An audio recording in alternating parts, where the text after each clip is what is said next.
Hello दोस्तों, Radhe Radhe. Monika biology class में दोस्तों आपका एक बार फिर से स्वागत है। आप सभी लोग कैसे हैं दोस्तों? कैसे चल रही है आप सबकी तैयारी? आपका इस समय जेनेटिक्स पढ़ाई जा रही है, जिसमें चैप्टर 6 आपका शुरू हो चुका है। आपके सिलेबस में टोटल 13 चैप्टर हैं, जो कि आपको एक एक करके हम इंपॉर्टेंट बता रहे हैं। वेरी शॉर्ट आपको बताए जा रहे हैं पेपर में कि अति लघु उत्तरी कैसे बनता है, बहुविकल्पी कैसे बनता है, लॉन्ग में कैसे आएंगे, शॉर्ट में कैसे आएंगे, कैसे लिखना है आपको। इस तरीके से हम आपकी तैयारी करवा रहे हैं। जो भी बच्चे यूपी बोर्ड में हैं और अपनी तैयारी करना चाहते हैं बायोलॉजी की, तो वो हमारी वीडियोस देख सकते हैं। आशा करते हैं आप सभी को अच्छे लगेंगे। चलिए देख लेते हैं हमारे वेरी शॉर्ट क्वेश्चन। आपको इस समय हम आपको वेरी शॉर्ट क्वेश्चन सबसे पहले करवाएंगे कि छोटे छोटे क्वेश्चन पेपर में कैसे पूछे जाते हैं।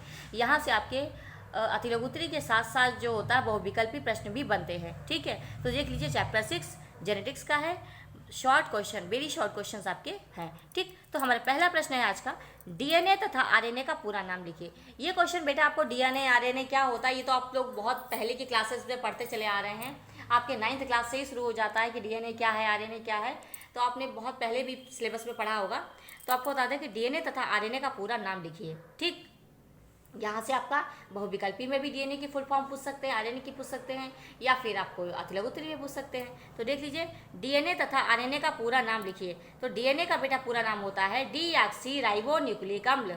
अम्ल को बेटा कहते हैं एसिड, तो डीऑक्सी राइबो न्यूक्लिक एसिड भी बोलेंगे। ठीक, तो डीएनए का पूरा नाम क्या होता है बेटा? डीऑक्सी राइबो न्यूक्लिक अम्ल।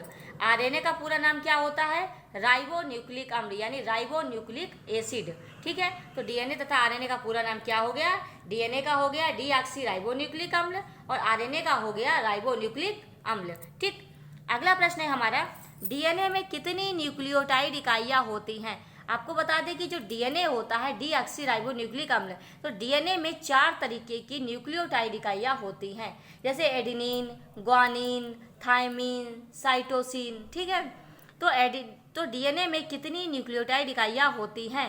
तो आपको लिखना है कि डीएनए में 4 न्यूक्लियोटाइड इकाइयाँ होती हैं। ठीक, अगला प्रश्न है बेटा, जीन की परिभाषा लिखिए। जीन क्या होते हैं?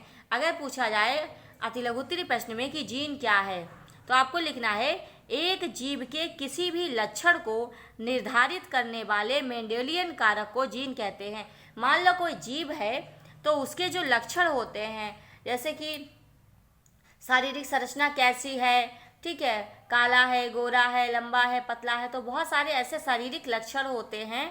तो उन सब का निर्धारण शारीरिक लक्षण हैं, या जैसे कि कुछ ऐसे आंतरिक लक्षण होते हैं जैसे कि डीएनए वगैरह, जीन कैसा है उसका। तो जीन क्या करता है, किसी भी जीव के जो लक्षण होते हैं तो उसको निर्धारित करने के लिए कौन सी चीज़ें होती हैं जो उसके लक्षण को निर्धारित करती है जीव के, उसे कहते हैं जीन।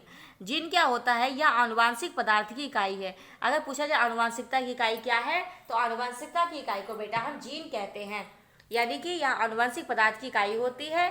और जीन जो होते हैं वो कहाँ स्थित होते हैं? जीन गुणसूत्र के ऊपर स्थित होते हैं। तो आपको लिखना है एक जीव के किसी भी लक्षण को निर्धारित करने वाले मेंडेलियन कारक को हम जीन कहते हैं।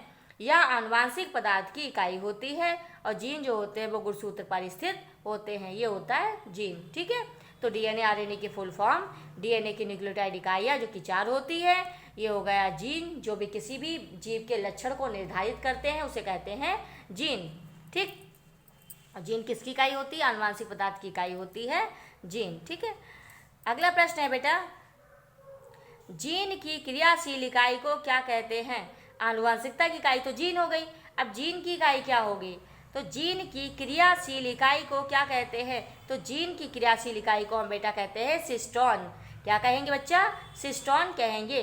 तो जीन की क्रियाशील इकाई को हम सिस्टोन कहेंगे। ठीक, ये छोटे छोटे प्रश्न है बेटा, आप इसे याद करिए, तैयार कर लीजिए। आपकी तैयारी आशा करते हैं बहुत अच्छी आपकी तैयारी होगी। कोशिश हमारी यही है कि आपको बहुत अच्छे से तैयारी करवाएं, क्योंकि हमेशा ज़रूरी नहीं होता कि हम लॉन्ग क्वेश्चन लिखा है तो शॉर्ट क्वेश्चन को इग्नोर कर दें। ऐसा नहीं करते हैं।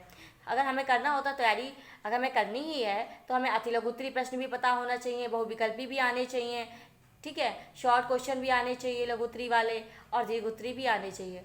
ठीक है, तो सभी को थोड़ा थोड़ा करके तैयार करिए। हम आपको छोटे छोटे वीडियोस में आपको थोड़े थोड़े प्रश्न करवाते हैं, जिससे आपको समझने में, याद करने में आसानी हो। क्योंकि एकदम तो कोई भी रट नहीं लेता, पूरा सिलेबस के उठा के एक बार में दे दिया तो आपने रट लिया, ऐसा नहीं होता बच्चा। थोड़ा थोड़ा पढ़ा जाता है, आप इसे याद करते रहिए, रिवीजन ज़्यादा से ज़्यादा करिए। ठीक है, आशा करते हैं आपको वीडियो अच्छा लगा है। तो फटाफट हमारे चैनल को सब्सक्राइब कर लीजिए, लाइक करिए, शेयर करिए। धन्यवाद।